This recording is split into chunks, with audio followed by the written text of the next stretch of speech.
Channabasaveshwara public ಶಾಲೆಯ ವಾರ್ಷಿಕೋತ್ಸವ. ಪಾಲಕರು ಮಕ್ಕಳಿಗೆ ಗುಣಾತ್ಮಕ ಶಿಕ್ಷಣ ಮತ್ತು ಸಂಸ್ಕಾರ ಕಲ್ಪಿಸಿ ದೇಶದ ಉತ್ತಮ ನಾಗರಿಕರನ್ನಾಗಿ ರೂಪಿಸಬೇಕೆಂದು ಹಿರೇಮಠ ಸಂಸ್ಥಾನ ವಿದ್ಯಾಪೀಠ ಟ್ರಸ್ಟ್ನ ಅಧ್ಯಕ್ಷರಾದ ನಾಡೋಜ ಡಾಕ್ಟರ್ ಬಸವಲಿಂಗ ಪಟ್ಟದೇವರು ಹೇಳಿದರು. ಭಾಲ್ಕಿ ತಾಲೂಕಿನ ಕಡ್ಯಾಳ ಚನ್ನಬಸವೇಶ್ವರ ಗುರುಕುಲ ಅನುಭವ ಮಂಟಪದಲ್ಲಿ ಶನಿವಾರ ಆಯೋಜಿಸಿದ ಚನ್ನಬಸವೇಶ್ವರ ಪಬ್ಲಿಕ್ ಶಾಲೆ ವಾರ್ಷಿಕೋತ್ಸವ ಕಾರ್ಯಕ್ರಮದ ದಿವ್ಯ ಸಾನ್ನಿಧ್ಯ ವಹಿಸಿ ಅವರು ಮಾತನಾಡಿದ್ರು. ಮಕ್ಕಳ ಬಗ್ಗೆ ಶಿಕ್ಷಕರ ಜೊತೆಗೆ ಪಾಲಕರು ಕಾಳಜಿ ವಹಿಸಿದರೆ ಮಾತ್ರ ಮಕ್ಕಳ ಭವಿಷ್ಯ ಉತ್ತಮ ರೂಪುಗೊಳ್ಳಲು ಸಾಧ್ಯವಾಗುತ್ತದೆ ಎಂದು ತಿಳಿಸಿದ್ರು. ನೇತೃತ್ವ ವಹಿಸಿದ ಹಿರೇಮಠ ಸಂಸ್ಥಾನದ ಪೀಠಾಧಿಪತಿ ಗುರುಬಸವ ಪಟ್ಟದೇವರು ಮಾತನಾಡಿ, ವಾಹನಕ್ಕೆ ಇಂಜಿನ್, ಕಟ್ಟಡಕ್ಕೆ ಅಡಿಪಾಯ ಮುಖ್ಯ ಇರುವಂತೆ ಮಕ್ಕಳಿಗೆ ಬುನಾದಿ ಶಿಕ್ಷಣ ಮುಖ್ಯವಾಗಿರುತ್ತದೆ. ಹಾಗಾಗಿ ಪಾಲಕರು ಮಕ್ಕಳ ಗುಣಾತ್ಮಕ ಶಿಕ್ಷಣ, ಉತ್ತಮ ಸಂಸ್ಕಾರಕ್ಕೆ ಆದ್ಯತೆ ನೀಡಬೇಕೆಂದು ತಿಳಿಸಿದ್ರು. ರಾಜ್ಯ ಮಕ್ಕಳ ಹಕ್ಕುಗಳ ರಕ್ಷಣಾ ಆಯೋಗದ ಸದಸ್ಯ ಶಶಿಧರ್ ಕೋಸಂಬೆ ಕಾರ್ಯಕ್ರಮ ಉದ್ಘಾಟಿಸಿದರು. ಈ ಸಂದರ್ಭದಲ್ಲಿ ಕಾರ್ಯದರ್ಶಿಗಳಾದ ಮಹಾಲಿಂಗ ಸ್ವಾಮೀಜಿ, ಕೆಆರ್ಇ ಸಂಸ್ಥೆ ನಿರ್ದೇಶಕ ಸಿದ್ದರಾಜ್ ಪಾಟೀಲ್, ಭಾಲ್ಕಿ ಅಥರ್ವ ಪೂರ್ವ ಪ್ರಾಥಮಿಕ ಶಾಲೆಯ ಪ್ರಾಚಾರ್ಯ ಶ್ರುತಿ ಬಸವರಾಜ್ ಬಿರಾದರ್, ಶಿಕ್ಷಕ ಶ್ರೀಕಾಂತ್, ವಕೀಲ್ ಸಂತೋಷ್ ಕುಮಾರ್, ಜೊತೆಗೆ ಭಾಲ್ಕೆ ಖಡ್ಗೇಶ್ವರ ಶಾಲೆ ಮುಖ್ಯ ಗುರು ಆನಂದ್ ಕಲ್ಯಾಣೆ, ರಾಜ್ಕುಮಾರ್, ಸೈಯದ್ ಆಜರ್, ಜೊತೆಗೆ ಶ್ರೀನಾಥ್ ಹೇಡ, ಆಡಳಿತಾಧಿಕಾರಿ ಮೋಹನ್ ರೆಡ್ಡಿ, ಪ್ರಾಚಾರ್ಯ ಬಸವರಾಜ ಮೊಳಕೆರೆ, ಎನ್ ರಾಜು ಇದ್ದರು. ಪ್ರಾಚಾರ್ಯ ಜಯಲಕ್ಷ್ಮಿ ಸ್ವಾಗತಿಸಿ ನಿರೂಪಿಸಿದರು. ಗುಣಮಟ್ಟದ ಶಿಕ್ಷಣ, ಉತ್ತಮ ಸಂಸ್ಕಾರ, ಅನುಭವಿ ಶಿಕ್ಷಕರ ಬೋಧನೆ ಮತ್ತು ಶುಚಿರುಚಿ ಪ್ರಸಾದಕ್ಕೆ ಆದ್ಯತೆ ನೀಡುವುದು ನಮ್ಮ ಸಂಸ್ಥೆಯ ಮುಖ್ಯ ಧ್ಯೇಯವಾಗಿದೆ ಎಂದು ನಾಡೋಜ ಡಾಕ್ಟರ್ ಬಸವಲಿಂಗ ಪಟ್ಟದೇವರು ಪೂಜ್ಯರು ನುಡಿದರು. ರಾಜಧಾನಿ ದೊಡ್ಡ ನಗರದಲ್ಲಿ ಪ್ರದೇಶದಲ್ಲಿ ಸಿಗಬಹುದಾದ ಗುಣಾತ್ಮಕ ಶಿಕ್ಷಣ ಸವಲತ್ತು ನಾಡೋಜ ಡಾಕ್ಟರ್ ಬಸವಲಿಂಗ ಪಟ್ಟದೇವರು ಗ್ರಾಮೀಣ ಪ್ರದೇಶದಲ್ಲಿ ಕಲ್ಪಿಸಿದ್ದಾರೆ ಎಂದು ಪೂಜ್ಯ ಶ್ರೀ ಗುರುಬಸವ ಪಟ್ಟದೇವರು ಹಿರೇಮಠ ಸಂಸ್ಥಾನದ ಪೀಠಾಧಿಪತಿಗಳು ನುಡಿದರು.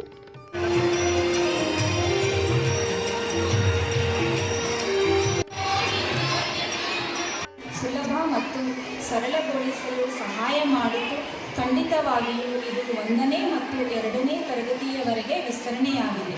ಫಸ್ಟ್ ಆ್ಯಂಡ್ ಸೆಕೆಂಡ್ ಸ್ಟ್ಯಾಂಡರ್ಡ್ ಮಕ್ಕಳ ಒಂದು ಆ್ಯನ್ಯುವಲ್ ಡೇ ಪ್ರೋಗ್ರಾಮ್ ಇದೆ. 25 ಸ್ಟೂಡೆಂಟ್ಸ್ಗೆ 2 ಟೀಚರ್ ಇಟ್ಟು ಅವರಿಗೆ ಏನೇನು ಬೇಕು ಅನ್ನೋದಕ್ಕೆ ಕರೆಕ್ಟಾಗಿ ಫೀಡಿಂಗ್ ಮಾಡೋದ್ರ ಮೂಲಕ specially around 50 to 60 lakhs rupees ಏನು ಇನ್ಸ್ಟ್ರೂಮೆಂಟ್ಸ್ಗಳು ಬೇಕೋ ಅದನ್ನು ಇಟ್ಕೊಂಡು ಇವತ್ತು ನಮ್ಮ ಜಯಲಕ್ಷ್ಮಿಯವರ ಒಂದು ಡೈರೆಕ್ಷನಲ್ಲಿ It's my habit that I take my parents and kid along with me when I go to field.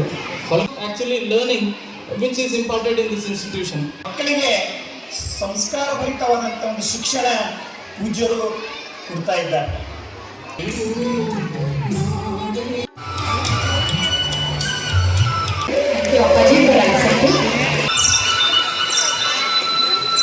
ನಮ್ಮ ಚನ್ನಬಸವೇಶ್ವರ ಗುರುಕುಲ್ ಪಬ್ಲಿಕ್ ಸ್ಕೂಲು ಅದು ಕೊಡಲಿಕ್ಕೆ ಅದಕ್ಕೆ ಮೂಲ ದೂರದೃಷ್ಟಿ, ಕಳಕಳಿ, ಕಲ್ಪವೃಕ್ಷ ಅಂದರೆ ಪರಮ ಪೂಜ್ಯ ಡಾಕ್ಟರ್ ಬಸವಲಿಂಗ ಪಟ್ಟದೇವರು. ಮಕ್ಕಳಿಗೆ ಯಾವ ರೀತಿ ನಾವು ಬುನಾದಿ ಹಾಕ್ಕೊಡ್ತೇವೋ ಅದೇ ರೀತಿ ಆ ಮಕ್ಕಳ ಪ್ರಗತಿ ಆಗ್ತದೆ. ಯಾರೋ ಇವತ್ತಿನ ದಿನಮಾನಗಳಲ್ಲಿ ಎಲ್ಲ ಮಕ್ಕಳು ಹುಷಾರಿದ್ದಾರೆ. ಒಳಗಿದ್ದೇನು ಅಂದ್ರೆ ಬೇಸ್ ಚೆನ್ನಾಗಿರ್ಬೇಕು. ಹೆಂಗಿದು ಬಿಲ್ಡಿಂಗ್, ಇದು ಅನುಭವ ಮಂಟಪ, ಇದು ಕಟ್ಟಡ ಇದೆ, ಇದು ಎಷ್ಟು ಚಲೋ ಭದ್ರ ಅದ ಅಂದ್ರೆ ಪಾಯನೆ ಅಂದ್ರೆ ಅದಕ್ಕೆ ಬೇರೆ ಕಾರಣ. ಅದೇ ರೀತಿ ವಾಹನಗಳು ಚಲೋ ಚಲಿಸ್ತಾವಂದ್ರೆ ಅದಕ್ಕೆ ಇಂಜಿನ್ ಬಹಳ ಮಹತ್ವದ ಇರ್ತದೆ. ಹಂಗ ಮಕ್ಕಳಿಗೆ ಒಂದು ಬುನಾದಿ ಎಷ್ಟು ಚಲೋ ಭದ್ರ ಇರ್ತದೋ ಅಷ್ಟು ಅದು ಸಮೃದ್ಧಿ ಲಕ್ಷಣ. ಆ ಕಾರ್ಯ ಪೂಜ್ಯರು ಈ ಭಾಗದಲ್ಲಿ ಇದೊಂದು ಮಕ್ಕಳ ಸೇವೆ, ಇದೊಂದು ಶಿಕ್ಷಣ ಸೇವೆ, ಇದೊಂದು ರಾಷ್ಟ್ರದ ಸೇವೆ ಅನ್ನುವ ದೂರದೃಷ್ಟಿ ಇಟ್ಟುಕೊಂಡು ಅಪ್ಪಗಳು ಆ ಕಾರ್ಯ ಮಾಡ್ತಾ ಇದ್ದಾರೆ. ಒಳ್ಳೆ ರೀತಿಯಿಂದ ಒಳ್ಳೆ ಶಿಕ್ಷಕರು, ಒಳ್ಳೆ ಸಂಸ್ಕಾರ ಮತ್ತು ಒಳ್ಳೆಯ ಅಭ್ಯಾಸ, ಈ 3 ಬಹಳ ಮಹತ್ವಪೂರ್ಣವಾಗಿ ನಾವು ಗಮನ ಕೊಡ್ತಾ ಇದ್ದೀವಿ. ಒಳ್ಳೆಯ ಅಭ್ಯಾಸ, ಆಮೇಲೆ ಒಳ್ಳೆಯ ಸಂಸ್ಕಾರ ಮತ್ತು ಒಳ್ಳೆಯ ಪ್ರಸಾದ ಮತ್ತು ಒಳ್ಳೆಯ ಶಿಕ್ಷಕರು, ಈ 4 ತಂದ್ರೆ ಶಾಲೆ ಒಳ್ಳೆಯ ರೀತಿಯಿಂದ ನಡೀತದೆ. ಮಕ್ಕಳ ಕಡೆ ವಿಶೇಷ ಗಮನ ಕೊಡಬೇಕು. ಮಕ್ಕಳೇ ನಮ್ಮ ಆಸ್ತಿ, ಮಕ್ಕಳೇ ನಮ್ಮ ಸಂಪತ್ತು. ಮಕ್ಕಳಿಗೆ ಒಳ್ಳೆಯ ರೀತಿಯಿಂದ ನಾವು ಬೆಳೆಸಬೇಕು. ಶಾಲೆ ಕರ್ತವ್ಯ ಇರ್ತದಲ್ಲ, ಪಾಲಕರದು ಅಷ್ಟೇ ಕರ್ತವ್ಯ ಇರ್ತದೆ. ಆ ಕರ್ತವ್ಯವನ್ನು ನೀವೆಲ್ಲ ಮಾಡಿ ಅಂತ ಹೇಳಿ ಮತ್ತೊಮ್ಮೆ ಎಲ್ಲರಿಗೂ ಶುಭ ಹಾರೈಸಿ 2 ಮಾತನ್ನು ಮುಕ್ತಾಯ ಮಾಡ್ತೀವಿ.